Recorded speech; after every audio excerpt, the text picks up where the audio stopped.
This is from Politico. German conservatives first, far right and AfD second in EU election.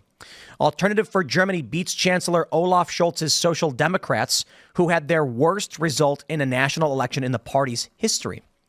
There's a crazy thing in the story that there was one guy. Let me see if I can find this. He was convicted for saying everything for Germany. I guess it's not in here. I think it's in the New York Post story. But it's a crime in Germany to say everything for Germany. That's pretty wild. When you try to take over Europe, laws reflect that kind of ambition after you lose. So this is very similar to the French story. AfD, which is considered the right-wing populist party, isn't doing as well as, say, Marine Le Pen, but they say the conservative alliance of the Christian Democratic Union and the Christian Social Union finished first in Sunday's European election, winning 30.2% of the vote, according to a projection from German public television. While the conservative victory was expected, the real race in Germany was for runner-up.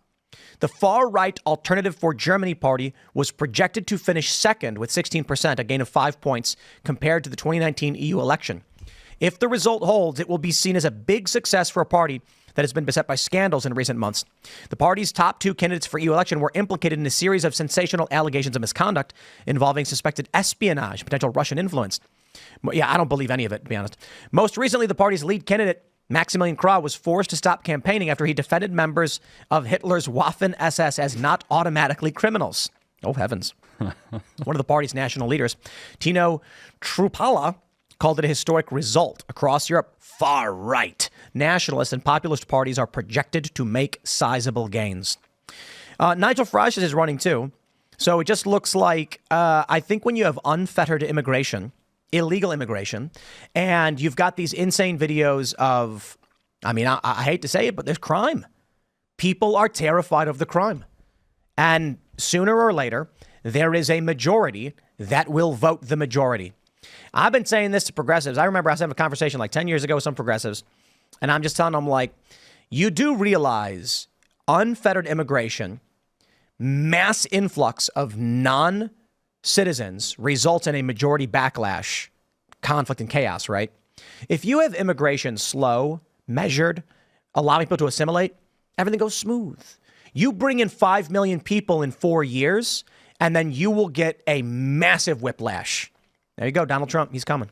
And it's all because a lot of governments, the people in governments, are essentially ashamed of their own countries and ashamed of their own the fact that they have a successful Western country, and that the rest of the world doesn't have the same kind of success. There's different countries with different government types and different cultures, and you're going to end up with different results. That's why different countries are good. And like, the idea that we should get rid of that, should just homogenize the whole world and have one country with the global government and one law for the whole world. That's absurd. It's ridiculous. It will only ever be tyranny. Yeah, of course. Because has to be. What we're seeing in numerous countries that have tried multiculturalism is that two groups that don't like each other will end up fighting. So a tyrannical force then comes in and tells both of them to sit down and shut up and takes from them. You have a country of a shared culture, free speech, you mostly get along. You have multiculturalism. You're going to have some people being like, that's blasphemy. You've got kids who are being charged with felonies for riding scooters on pride flags in Washington.